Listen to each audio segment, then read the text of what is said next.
بسم اللہ الرحمن الرحیم. جواب دو کے ساتھ میں ہوں فاروق وڑائچ. پاکستان کے لیے یہ دن بہت اہم ہے جب شنگھائی تعاون تنظیم کا اجلاس ہوتا ہے اور پاکستان کی عسکری اور سویلین قیادت وہاں پہ موجود ہے، اور ہر طرح سے مارکہ حق کے بعد پاکستان کے لیے حالات بہت ہی بہتر نظر آتے ہیں. خطے پر کیا اثرات ہوں گے؟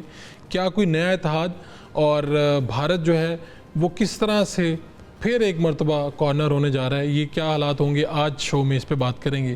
پاکستان میں جو سیلاب کی صورتحال ہے اس کے اعداد و شمار کیا ہیں، خطرہ کہاں پر موجود ہے، تینوں دریاؤں پہ کیا صورتحال ہے، اس پہ بھی آج بات ہوگی.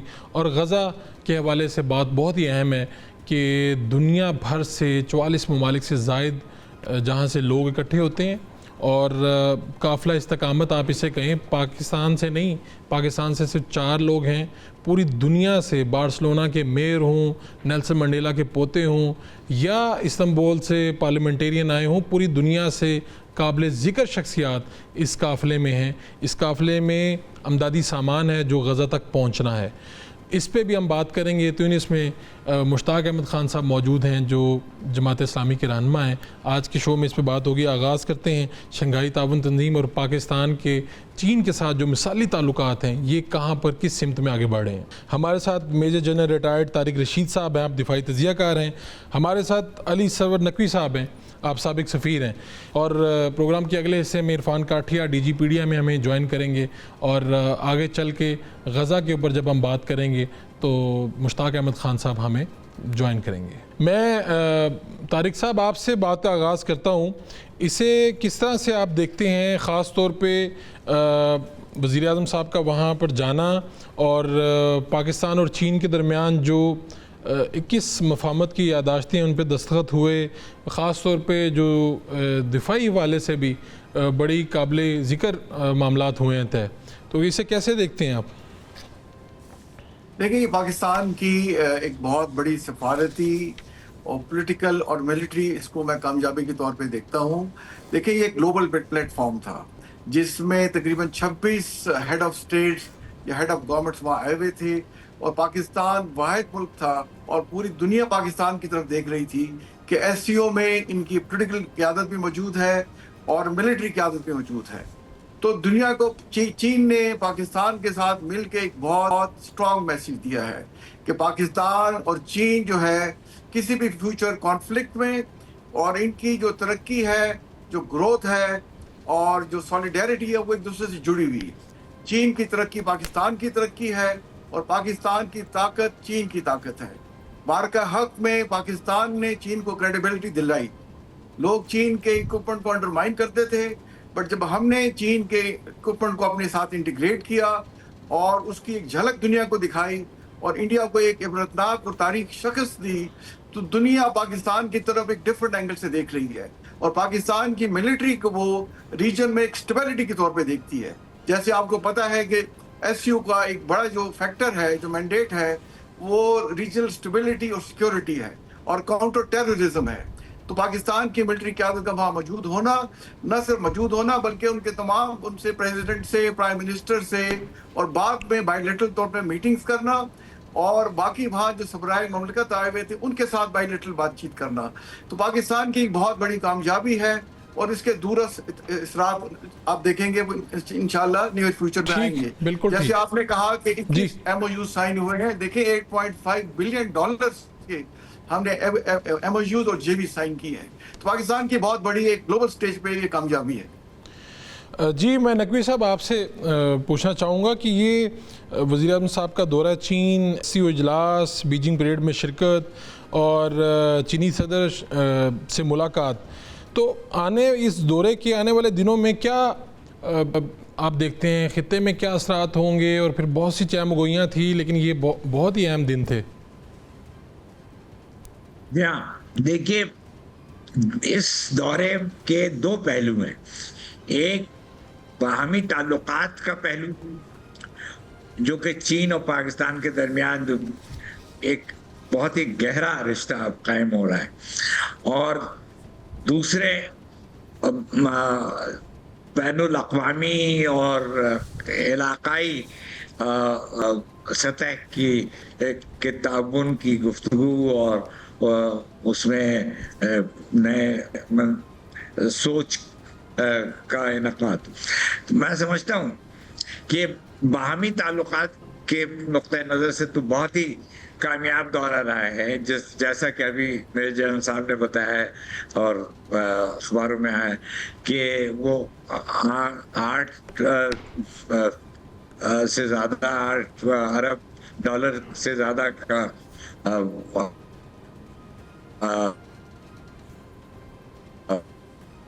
کے ایم او یو سائن ہوئے ہیں. تو یہ تو بہت ہی کامیاب ہے اس نقطۂ نظر سے.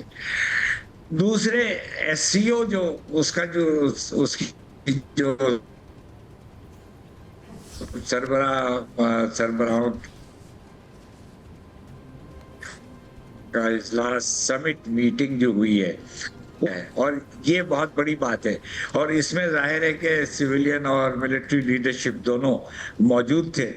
تو اس میں جو ایس سی او ہے وہ سیکورٹی آرگنائزیشن ہے اور اس خطے کے امن و استحکام کے لیے کوشاں ہے، خواہش مند ہے.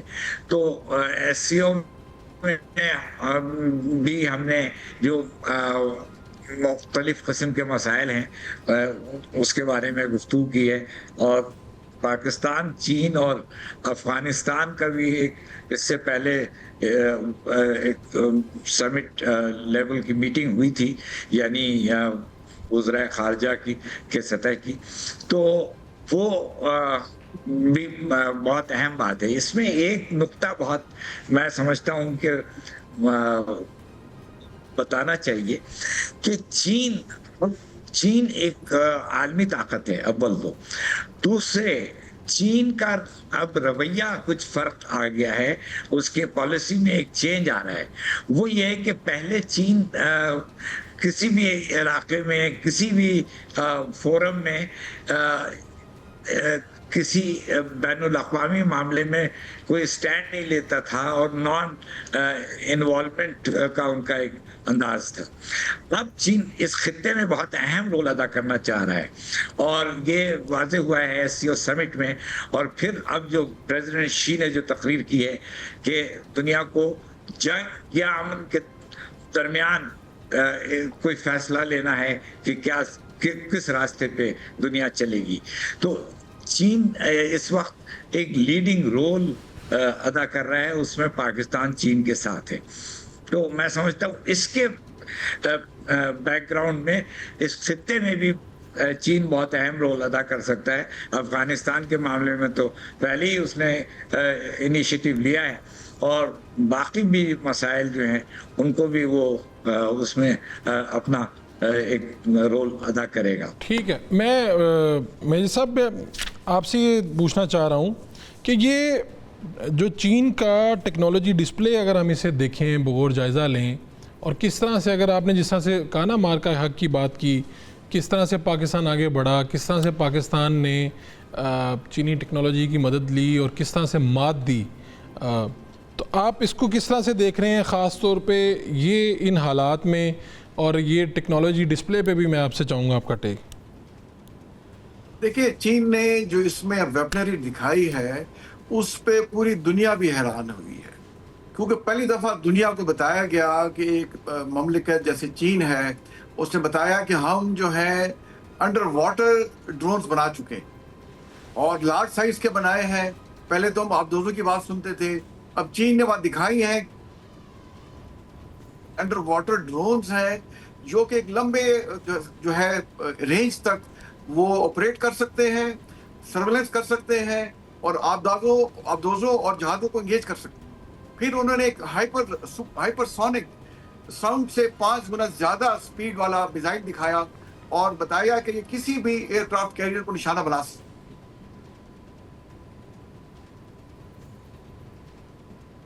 توڑ نہیں. پھر انہوں نے گوام کلر میسج دیا یو ایس کو کہ آپ گوام کے اڈے کو اگر ہمارے خلاف استعمال کریں گے تو ہم نے ایک اسپیسیفک گوام کلر میزائل بنایا جو کہ بڑا لیتھل ہے اور بڑا وہ اس کی جو ہے پوٹینسی ہے اور اس کی لیتھیلٹی اور ایکوریسی سے وہ گوام آئیلینڈ کو انگیج کر سکتا ہے. پھر انہوں نے اسٹیلتھ کامبیٹ ڈرونز دکھائے کہ جو جہازوں کی طرح اڑیں گے, انآرمڈ ہوں گے اور ایک لانگ ڈسٹینس پہ جا کے یہ آپریٹ کر سکتے ہیں, دشمن کے کمیونیکیشن سسٹم کو جیم کر سکتے ہیں اور ان کو ایک ایکوریسی سے انگیج کر سکتے ہیں. اور یہ چیزیں دیکھیں دنیا نے پہلی دفعہ دیکھی ہیں. اور سائنس دیکھیں, امریکہ جو ہے وہ جنگوں میں انوالو رہا, چین جنگوں سے بچتا رہا اور اس نے اکنامیکلی ڈیولپ کیا اور اپنی کمبیٹ پاور کو ڈیولپ کیا ہے. تو یہ دنیا کے لیے بڑا میسج گیا ہے اور انڈائریکٹلی انڈیا کے لیے بھی گیا ہے. پاکستان کی ملٹری قیادت وہاں موجود تھی. اگر انڈیا نے ہمیں انڈرمائن کرنے کی کوشش کی تو میرا اپنے خیال میں کبھی جرت نہیں کرے گا. اگر اس نے جرت کی تو ہمارا جواب مار کے حق سے سخت ہوگا, وہ ایک درجے اوپر ہوگا. تو میں دیکھ رہا ہوں کہ پاکستان کے لیے بڑی ہے, آگے سے رائیں کھل رہی ہیں. چین پاکستان سے پہلے جڑا ہوا تھا, اس نے اور زیادہ سولیڈیریٹی کا مظاہرہ کیا ہے. رشیا جو ہے اب پاکستان پہ انڈیا پہ پریفرنس دے رہا ہے. اور امریکہ کے ٹرمپ صاحب کو دیکھیں, وہ تو یہاں تک کہہ گئے کہ I love Pakistan. It was honour for me to meet the field marshal of Pakistan. Pakistani is a great nation اور ہم ان کے ساتھ بڑے بزنسز کریں گے. ہم ان کے ساتھ آئل سیکٹر میں ایک بڑے پیمانے پہ کوآپریشن کرنے جا رہے ہیں. اور ساتھ انہوں نے یہ بھی کہا کہ شاید دنیا حیران ہوگی کہ فیوچر میں شاید پاکستان انڈیا کو آئل ایکسپلور کرے. تو پاکستان کے لیے بڑی گڈ نیوز ہے اور انشاءاللہ ہر آنے والے دن کے ساتھ پاکستان ترقی کے منزلیں تیزی سے طے کرتا ہوا آپ کو نظر آئے. بالکل ٹھیک ہے. نقوی صاحب, یہ جو جس طرح سے یہ کچھ دن بہت ہی اہم ہوتے ہیں اور خاص طور پہ یہ کہ میں تھوڑا سا پیچھے جاؤں, مارکا حق والی بات سوچوں تو چائنا جس طرح سے کھڑا رہا, آپ نے کہا نا کہ پالیسی شفٹ ہے بہت بڑا, کہ چائنا یعنی اگر میں دوسرے لفظوں میں کہوں تو نیوٹرل ہو جاتا تھا جب اس طرح کی صورتحال ہوتی تھی. لیکن ہماری مطلب ایسے لگتا ہے جیسے کہتے ہیں ہم کھل کے کہیں تو ڈٹ کر کھڑا تھا ہمارے ساتھ اور ایک دوست ہونے کا ثبوت دے رہا تھا. تو آگے آنے والے دن کتنے اہم ہوں گے اس حوالے سے, اور جو ابھی بھی ہوا ہے یہ بہت بڑا بریک تھرو ہے. دیکھیے, چائنا اور پاکستان کی تو تاریخ ہے, ہماری جو باہمی تعلقات کی تاریخ ہے وہ بہت لمبی ہے, طویل ہے. اور شروع زمانے سے جب دونوں ملک آزاد ہوئے, جب پاکستان کی آزادی 47 میں ہوئی ہے اور 1947 میں, اور چین کی آزادی 1949 میں ہوئی ہے. پاکستان پہلا ملک تھا جس نے چین کو ریکگنائز کیا تھا.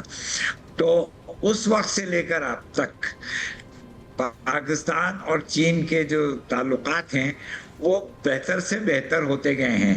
اور اس میں ایک کنسسٹنسی ہے, ایک اعتدال ہے, ایک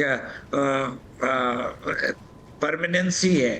تو یہ اب اس خطے کے لیے میرا خیال ہے بہت مثبت بات ہے, کیونکہ پاکستان چین کے ساتھ مل کر بہت سے مسائل کا حل کر سکتا ہے. جب ایس سی او میں پاکستان ممبر بنا 2015 میں, 2013 میں انیشیٹو ہوئی اور اس کے بعد 15 میں پاکستان اور بھارت دونوں ممبر بنے, تو چین اور روس دونوں نے پاکستان کی اہمیت کو ہائی لائٹ کیا, کیونکہ اس زمانے میں پاکستان کو مختلف فورمز میں کچھ حد تک ناکامی ہو رہی تھی. تو S C O was the first forum جس میں پاکستان کو ریکگنیشن ملی as a regional power, as a country, جو کہ ایک ایسا ملک جو کہ پاکستان اس خطے میں بہت اہم رول ادا کر سکتا ہے. اور اس ممبرشپ میں یہ رکنیت جو ہمیں حاصل ہوئی اس میں چین کا بہت اہم رول تھا. تو آگے کے جو آپ پوچھ رہے تھے, میں سمجھتا ہوں کہ چین پاکستان کے ساتھ, آپ نے کہا جیسے کہ ڈٹا رہا ہے, تو وہ ڈٹا رہے گا اور پاکستان کو وہ چاہے گا کہ پاکستان کو اس خطے میں ایسا رول ایک دیا جائے جس سے یہاں کا امن و استحکام پہ بھی مثبت اثر پڑے اور پاکستان کی جو اقتصادی صورتحال ہے وہ بھی مستحکم ہو اور بہتر ہو. سی پیک کا سیکنڈ فیز اب طے ہو گیا ہے, تو یہ بہت بڑی بات ہے, کیونکہ سی پیک پہلا جو ہے وہ فلیگ شپ آپریشن ہے, بیلٹ اینڈ روڈ انیشیٹو جو چائنا نے لانچ کیا ہے, جس میں کہ 44 ملک شریک ہیں. اور اب یہ سی پیک 2 ہو رہا ہے. تو یہ سی پیک بھی جو کہ کچھ ماند پڑ گیا تھا، اب میں سمجھتا ہوں کہ پھر سے ریوائیو ہوا ہے اور بڑے زوروں سے ریوائیو ہوا ہے وتھ سی پیک 2. اچھا یہ نقوی صاحب اس کے ساتھ ساتھ میں کچھ یہ بھی کہ جو بین الاقوامی جریدے لکھ رہے ہیں کہ امریکی ترجیحات میں تبدیلی ہوئی ہے، جھکاؤ جو ہے بھارت سے شفٹ ہو کے پاکستان کی طرف آیا ہے، اسے ہم کس طرح سے دیکھتے ہیں اور پاکستان کے لیے کتنا فروٹفل ہوگا یہ آنے والے دن، آنے والے سال؟ دیکھیے بات یہ ہے کہ بہت سے لوگ یہ کہہ رہے ہیں کہ بھئی اخباروں میں جو اوپینینز آ رہی ہیں اور جو کامنٹیٹرز ہیں ٹی وی پہ کہ پاکستان کو چین اور امریکہ کے درمیان بیلنسنگ کرنی ہے. تو یہ بیلنسنگ ہمارے لیے کوئی مشکل کام نہیں ہے، کیونکہ ہم نے ہمیشہ بیلنسنگ کی ہے.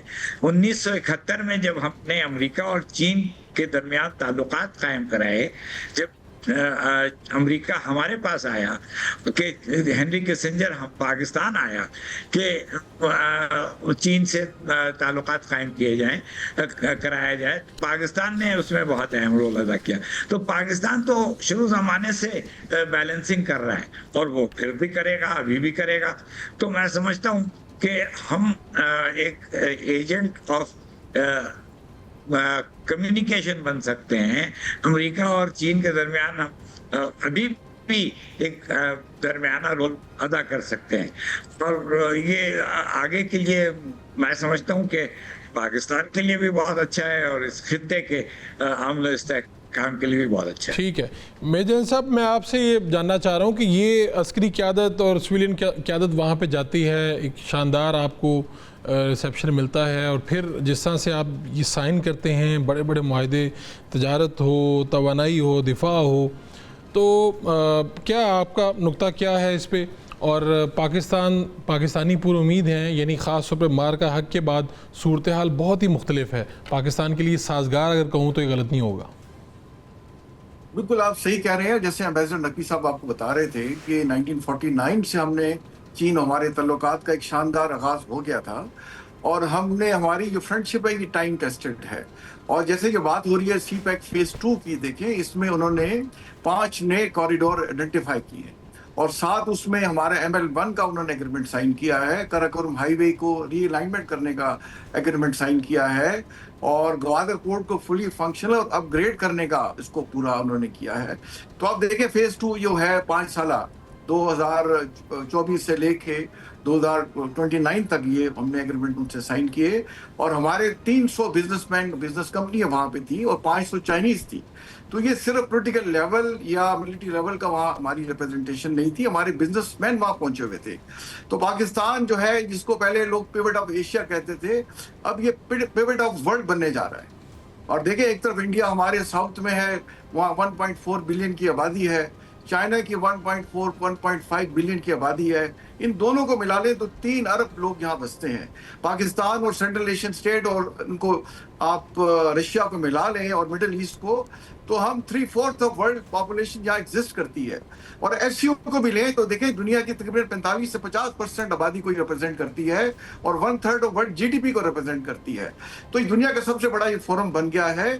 اور پاکستان انشاءاللہ آپ دیکھیں گے، جیسے میں نے پہلے کہا، وقت کے آنے کے ساتھ ساتھ ہم جو ہے دیکھیں ہم نے چین کی مدد کی ہے. جہاں چین نے ہماری مدد کی، ہم نے چین کو دنیا کے سامنے ایک مضبوط ملک، ان کو کریڈیبلٹی دی ہے، ان کے ویپنری کو، ان کی اکوپمنٹ کو. تو ہماری جو ہے ایک دوسرے کے ساتھ ترقی اور فیوچر جڑا ہوا ہے. تو بڑی خوشائند بات ہے. اور ساتھ انڈیا کو بڑا ایک واضح پیغام چلا گیا ہے کہ اگر آپ دیکھیں جیسے ہماری وہاں ملٹری موجود تھی، اور چین کا جیسے ہے اسٹیبلٹی اور سیکورٹی میٹرز جو ہے SCO کا مینڈیٹ ہے، اور اگر انڈیا نے BLA کو سپورٹ جاری رکھی اور انشاءاللہ وہ جاری نہیں رکھ سکتا، تو دیکھیں انڈیا کو بہت سخت جگہ پورے دنیا کے سامنے اس کی ہوگی. اور ہمیں یہ تمام فورم استعمال کرنی چاہیے. اور انڈیا کی جہاں تک انوالومنٹ پاکستان کی ترقی کو روکنے کے حساب سے ہے کہ فتنہ والخوارج جو فتنہ ہندوستان کو جو سپورٹ کر رہے ہیں، ہمیں تمام فورم پہ، SCO پہ، OIC پہ، انٹرنیشنل کورٹ آف جسٹس میں، انٹرنیشنل کرمنل کورٹ میں، سیکیورٹی کونسل میں، اور ایون برکس میں ہمیں ڈوزر بھیجنے چاہیے تاکہ ہم انڈیا کی سپیس کم کریں اور وہ مجبور ہو پاکستان سے اچھے تعلقات کے لیے. بالکل ٹھیک میں ہے. دیکھ رہا ہوں کہ فیوچر میں لانگ ٹرم میں انشاءاللہ انڈیا جو ہے پاکستان سے خود یہ مسئلے حل کرے گا. بہت شکریہ آپ کا major general retired Tariq Rashid صاحب, آپ کا علی نقوی صاحب, آپ دونوں مہمانوں کا بہت شکریہ. ایک شارٹ کمرشل بریک لیتے ہیں, بریک سے واپس آئیں گے تو سیلاب پہ بات کریں گے, اور سیلاب کے اوپر تازہ ترین اپڈیٹس کیا ہیں اس پہ بات کریں گے. ہمارے ساتھ D G P D M میں موجود ہوں گے. Welcome back. سیلاب کی جو اس وقت صورتحال ہے, کیا خطرہ ٹل گیا ہے, اسی پہ بات کرتے ہیں. D G P D M میں عرفان کاٹھیا صاحب ہمارے ساتھ موجود ہیں. عرفان صاحب, اس وقت کیا صورتحال ہے, کیا تازہ اعداد و شمار کیا ہیں؟ جی بسم اللہ الرحمن الرحیم, تھینک یو ویری مچ. اور اس وقت ابھی پنجاب سے جو پانی کے بڑے ریلے ہیں وہ ابھی پنجاب سے گزر رہے ہیں, اور تینوں دریاؤں کی اگر میں تکلی آپ کو رن ڈاؤن دوں تو جناب کا جو مین ریلا تھا وہ ملتان کل کا پہنچ چکا ہوا ہے, اور اس کے بعد آپ کے علم میں ہے کہ جناب میں ایک دفعہ پھر 6.25 لاکھ کیوسکس آیا. وہ پانی بھی اس وقت چنیوٹ برج پہ ہیڈ قادرآباد سے ڈاؤن سٹریم وہ فلو ہے. اسی طرح راوی کا پانی وہ ہمیں ہیڈ سدنائی کے مقام پر بریچ کرنا پڑا, اور پیر محل اور کبیر والا تحصیلوں میں متعدد دیہات تقریباً 200 کے قریب دیہات جو ہیں وہ زیر آب آئے. وہ پانی بھی راوی کا پانی ابھی چناب کے پانی سے فلو زیادہ ہونے کی وجہ سے ابھی مل نہیں پا رہا. وہاں ہمیں بیک واٹر ایفیکٹ کے تحت کافی خانے وال اور ٹوبا ٹیکسنگ میں اننڈیشن کا مزید بھی خطرہ ہے. اسی طرح ستلج میں آج صبح پھر انڈین ہائی کمیشن کی طرف سے ہمیں پھر ایک دفعہ اطلاع ملی کہ ہائی فلڈ کی سچویشن ستلج میں رہے گی, اور اس وقت تقریباً 3 لاکھ کیوسک کے لگ بھگ پانی گنڈا سنگھ کے مقام پر پنجاب اور پاکستان میں داخل ہو رہا ہے. تو تینوں دریاؤں میں اس وقت شدید طغیانی کی صورتحال ہے, اور یہ پانی اب 5 تاریخ کے قریب اور 5 اور 6 کی درمیانی شب یہ پانی پنجنت پہ پہنچے گا, جس پہ دریائے ستلج کا پانی بھی ساتھ شامل ہوگا, اور یہ تقریباً 6-6.5 لاکھ کیوسک وہاں پہ مظفر گڑھ علی پور کے مقام پر پہنچے گا. اسی طرح اس کے بعد یہ پھر 2 دن مزید لے کے یہ راجن پور اور رحیم یار خان سے ہوتا ہوا یہ پانی سندھ میں داخل ہو جائے گا. جی اچھا, یہ بتائیے گا, یہ جو بات کی جاتی کہ بھائی وہاں سے بر وقت اطلاع دی جاتی ہے کہ یہاں پر تو چیزیں اس طرح سے چلتی ہیں کہ بھئی انڈیا نے اب یہ کر دیا, پانی چھوڑ دیا, یہ اس پورے میکنزم کیا ہے؟ یعنی ہمیں ہر وقت جب بھی وہاں سے پانی آتا ہے تو اس سے پہلے اطلاع مل جاتی ہے؟ جی نہیں, اپنا میکنزم اس کا یہ اطلاعات جو شروع میں ہمارے جناب میں یہ سارا پانی ہمارا آیا, یہ اس طریقے سے پراپرلی ہمیں انفارم نہیں کیا گیا تھا. لیکن اب ہائی کمیشن کی طرف سے اور ہمیں واٹر کمیشن کی طرف سے یہ اطلاعات ریسیو ہوتی ہیں, اور اس کے لیے پوری طرح سے اب تیار ہیں. لیکن اس چیز کو ایسے سمجھنا ہوگا کہ یہ پنجاب کی تاریخ کا سب سے بڑا سیلاب ہے, جو ایک ہی وقت میں 3 دریاؤں کو اس نے اپنی لپیٹ میں لیا ہوا ہے. اور اس وقت انفارچونیٹلی تقریباً 25 اضلاع ہمارے ہیں جن میں 40 لاکھ کے قریب لوگ جو ہیں وہ اس سے متاثر ہو چکے ہوئے ہیں. جو اگر ٹوٹل معاوضہ جات کی بات کی جائے تو تقریباً 4100 معاوضہ جات اس وقت پورے پنجاب میں 25 اضلاع میں متاثر ہو چکے ہوئے ہیں. اچھا, ایک یہ بھی بتائیے گا کہ کیا کوئی مونسون بارشوں کا کوئی بھی نیا اسپیل آ رہا ہے جس سے پاکستان کو متاثر ہو سکتا ہے؟ جی بالکل, 10واں جو اسپیل ہے یہ ابھی سٹارٹ ہوا ہے, لیکن اس کی انٹینسٹی اتنی زیادہ شدید نہیں ہے, لیکن یہ ہماری جو ریسکیو اینڈ ریلیف ایفرٹس ہیں اس میں ضرور پریشانی کا سبب بنے گا. اور پاکستان میں اس وقت سیلاب کی جو موجودہ صورتحال ہے کی مزید کتنے ہفتے برقرار رہ سکتی ہے, کتنے دن رہ سکتی ہے؟ پانی کب اترنا شروع ہوگا دوبارہ سے؟ اوور آل پانی جو پنجاب کی لمٹ سے اگلے 3 سے 4 دن 5 دن میں گزر جائے گا. ستلج کا پانی ایک مسلسل بہاؤ کی طور پہ چلتا رہے گا, لیکن اوور آل پانی جو ڈرین آؤٹ ہے اس کو کیونکہ کافی ساری اب تک تقریباً 15 لاکھ ایکڑ پہ کھڑی فصلیں جو ہیں وہ متاثر ہو چکی ہیں, تو اس کو ڈرین آؤٹ ہونے میں ابھی تھوڑا ٹائم لگے گا. جی تو کاٹھیا صاحب یہ بھی بتا دیں کہ یہ پاکستان پورا ہی متاثر ہوا ہے, لیکن زیادہ کیا سب سے زیادہ پنجاب متاثر ہوا ہے؟ اعداد و شمار کیا کہتے ہیں؟ جی اگر دریائی سیلاب کی بات کی جائے تو صرف پنجاب ہی متاثر ہوا ہے. کے پی میں ایک کلاؤڈ بسٹنگ اور اس طرح کی ٹورنشل رین کا فینومینا ضرور رہا, اسی طرح گلگت بلتستان میں بھی, لیکن دریائی سیلاب کا سامنا اس سیزن میں صرف اور صرف پنجاب کو ہوا ہے. جی.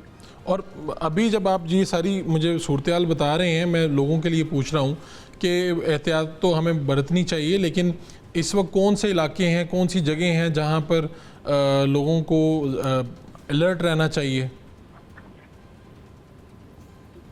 جی، اس میں ابھی جو اگلے 24 گھنٹے ہیں یہ ملتان کے لیے کافی کریٹیکل ہیں، کیونکہ چناب اور راوی کا پانی اکٹھا ہو کے ملتان میں داخل ہو رہا ہے، اور وہاں پہ ہیڈ محمد والا اور شیر شاہ برج پہ ہمیں ایک چیلنج درپیش ہے. لیکن تمام لائن ڈپارٹمنٹس، ایکسپرٹ کمیٹیز پوری طرح سے اس کو حالات سے لمحہ بلمحہ آگاہ ہیں، اور عوام کے جانوں کا تحفظ جو ہے وہ پوری طرح سے اس کو انشور کرنے کے لیے سرگرم عمل ہے. ٹھیک ہے، بہت شکریہ، بہت شکریہ آپ کا. D G P D M میں ہمارے ساتھ عرفان کاٹیا، انہوں نے کہا کہ جو صورتحال ہے یہ کچھ گھنٹے، آج کا دن، آج کی رات، یہ جو ہے ملتان کے لیے بہت اہم ہوگی. اور یہ صورتحال، اس میں جو ایک بات کی جاتی ہے کہ بھائی انڈیا کی جانب سے اب اطلاعات دی جاتی ہیں، لیکن اس سے پہلے جو معاملات ہوئے اطلاعات بر وقت نہیں دی گئیں. اور پنجاب کا تاریخ کا یہ سب سے بڑا سیلاب ہے جس نے 25 اضلاع کو، 40 لاکھ لوگوں کو متاثر کیا ہے. آپ سب کو بھی جہاں پر آپ موجود ہیں، اگر آپ کے آس پاس سیلاب متاثرین ہیں، آپ ان کی مدد کیجئے اور آگے بڑھیں، اور احتیاط برتنا بہت ضروری ہے. ابھی ایک بریک لیتے ہیں، بریک سے واپس آئیں گے تو مشتاق احمد خان صاحب، سابق سینیٹر جو ہیں، رہنما جماعت اسلامی، وہ ہمیں جوائن کریں گے. وہ تیونس میں موجود ہیں. گلوبل سمت فلوٹیلا ہے جو روانہ ہوا ہے، اور 44 ممالک سے زائد کے لوگ اس میں شریک ہیں. یہ اس وقت کا سب سے بڑا سویلین بحری مشن ہے. یہ غزہ جا رہا ہے، اور پاکستان سے 4 شخصیات ہیں. سیاسی واحد شخصیت مشتاق احمد خان ہے. کیا صورتحال ہے؟ ایک short commercial break. Welcome back جی. اب ذرا غزہ کے حالات پہ بات کر لیں، جہاں پر دن بدن حالات جو ہے وہ بڑی تشویشناک صورتحال ہے، وہاں پہ حالات خراب ہیں. اور جماعت اسلامی کی جو سابق سینیٹر ہیں، رہنما ہیں مشتاق احمد خان صاحب، وہ غزہ جانے کے لیے اس وقت یونس میں موجود ہیں. اور یہ قافلہ جو دنیا کے 44 ممالک سے لوگ اس میں شریک ہیں، یہ کہاں غزہ کیسے جائے گا، یہ کہاں پر موجود ہیں، یہ ساری باتیں پوچھتے ہیں. مشتاق صاحب، آپ کا بہت شکریہ، آپ نے ہمیں وقت دیا.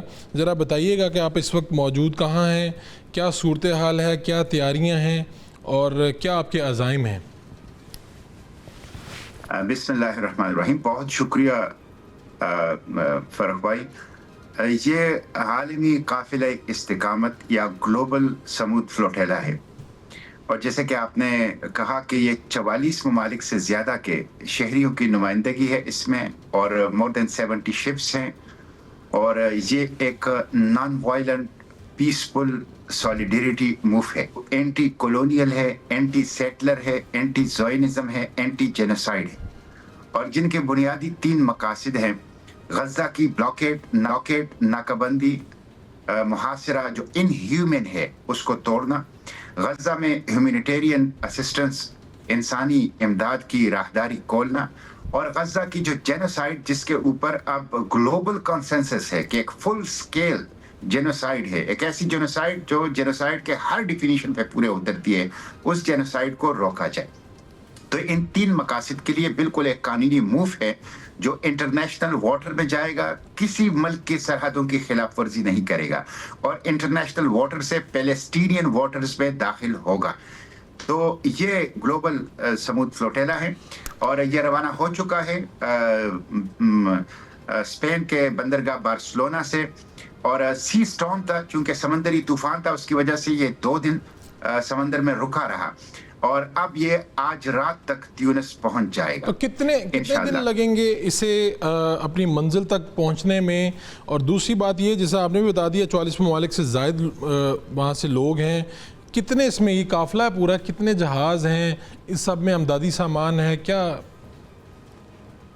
دیکھیں، یہ جو آج رات پہنچ جائے گا اسپین کے بندرگاہ بارسلونا سے، یہ تیونس کے بندرگاہ، تو ہم اتوار کی صبح یہاں سے پھر تیونس کے طرف سے بھی جتنے بھی لوگ یہاں آئے ہیں اور جتنے جہاز یہاں تیار ہیں، سب مل کر یہ گلوبل سمود فلوٹیلا غزہ کی طرف موو کرے گا. یہ مور دین 70 شپس ہیں، اور اس میں خوراک جس میں غذائی اجناس ہیں، جس میں پانی ہے، جس میں میڈیسن ہے، جس میں چھوٹے بچوں کے لیے فارمولا ملک ہیں، اور جس میں دوسرے بنیادی ضروریات زندگی ہیں، وہ اس میں شامل ہیں. اور اس میں بہت اہم لوگ بیٹھے ہیں. بارسلونا کے میئر نیلسن منڈیلا کے پوتے مانڈلا منڈیلا، گریٹا تھنبرگ، اور آرٹسٹ ہیں، گلوکار ہیں، فنکار ہیں. صرف ترکی سے 4 پارلیمنٹیرینز ہیں. مختلف parliamentarians, politicians, human rights workers, journalist, وہ سب اس کے اوپر موجود ہیں. Lawyers, V I Ps. آپ نے بڑی زبردست بات کہی. بارسلونا کی آپ نے کہا میئر ہمارے ساتھ ہیں، نیلسن منڈیلا کے پوتے ہمارے ساتھ ہیں.